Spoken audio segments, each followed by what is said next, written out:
Sans qu'aucun signe spécial la désigne aux gens qui passent, la Cinémathèque française, la plus importante du monde, celle qui possède toute la mémoire du cinéma, se cache dans un hôtel particulier de la rue de Courcelles, en plein Paris. Ici, la vie se fige. Monsieur, vous désirez Monsieur Langlois?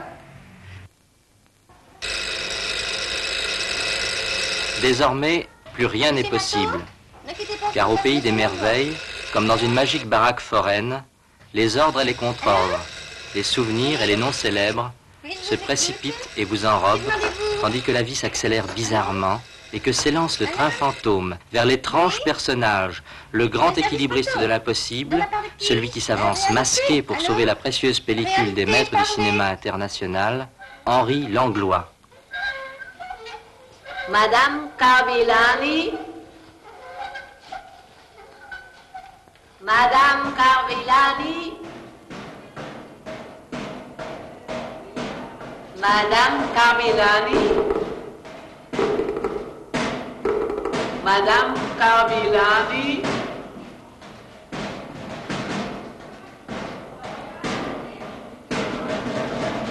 Madame Carvillani. Madame Carvillani.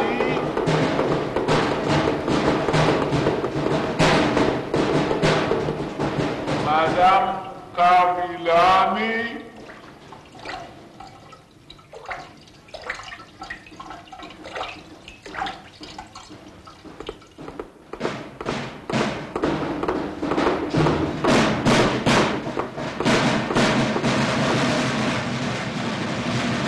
La Cinémathèque française, pour les gens, c'est quand même l'œuvre d'un collectionneur génial, disons. Mais pour les mauvaises langues, on peut dire que c'est vraiment une espèce d'officine où règne un personnage omnipuissant qui, poussé par son amour presque morbide du cinéma, s'est fait quelquefois traiter, disons, de fou.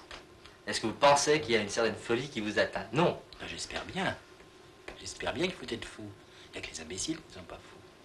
Est-ce que vous avez des ennemis, par exemple? Est-ce que... Bon, écoutez, il ne faut pas poser des questions pareilles, puisque c'est très difficile. Vous savez, c'est ridicule comme question de dire aux gens est-ce qu'il y a des ennemis, est-ce qu'il y a ci, est-ce qu'il y a ça. Puis si vous répondez il y a des ennemis, et après, ah, il y a les ennemis, bon, ben, il y a Fantomas, c'est un peu foutre.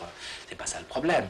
Le problème, moi, je suis horreur qu'on m'appelle un collectionneur. Je suis pas un collectionneur, j'ai pas l'esprit de collection, je déchire les papiers. Si j'étais un collectionneur, je garderais tout. Donc j'ai horreur de ça. Je suis un monsieur qui veut sauver les films.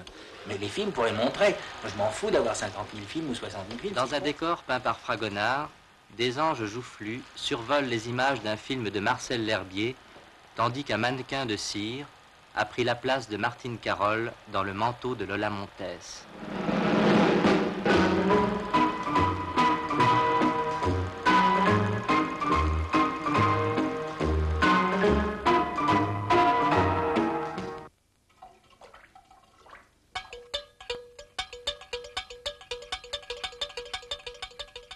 Monsieur Langlois, je voudrais bien que vous nous racontiez une histoire qui est la preuve que vous êtes capable d'avoir des émotions très fortes, des émotions d'homme vraiment. C'est quand Buster Keaton est brusquement venu à la Cinémathèque, alors que vous ne vous y attendiez absolument pas, je pense.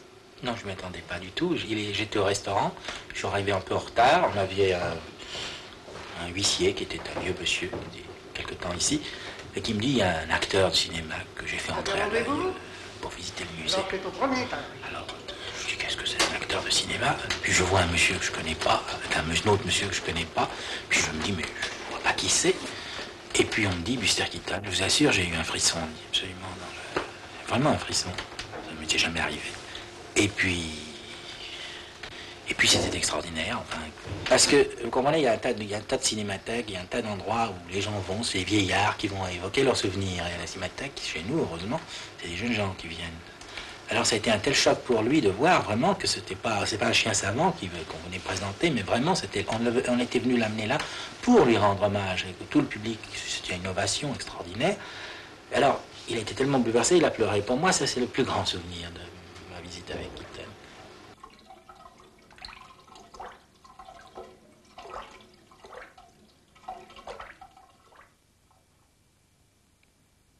Au fond des fenêtres, on travaille au secret. On lit de près. On enroule fiévreusement des films d'archives.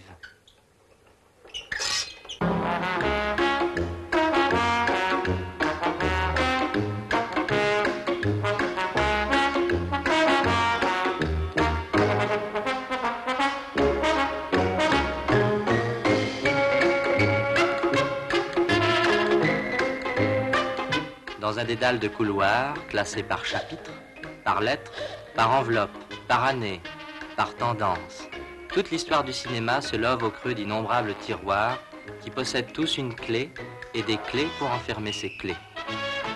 Nous entrons dans le monde de la patience, une espèce d'aquarium où, avec une douceur infinie et avec une ferme passion, on a répertorié la filmographie de tous les grands cinéastes du monde, de tous leurs collaborateurs et de tous les acteurs.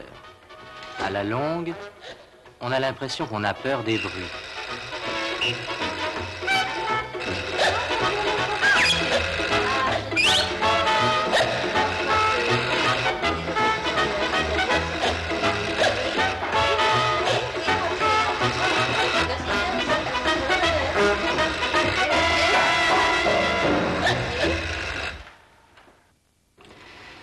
Vous avez des amis? Ah, j'espère. J'espère. Beaucoup plus, je crois, que je l'imagine. Heureusement. Mais seulement, je ne les connais pas. Alors, c'est ça tout le problème. C'est peut-être de votre faute. Ah, bah écoutez, c'est difficile, vous savez.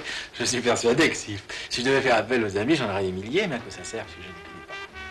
Pourtant, chaque soir, à la salle de projection de la rue d'Ulm, un peuple jeune et avide de connaître, un peuple d'étudiants, consent à manger des sandwichs, par appétit de connaître la Jeanne d'Arc de Dreyer, le cuirassé Potemkin d'Eisenstein, les classiques de Charlot, l'envoûtante poésie onirique des films de Jean Vigo,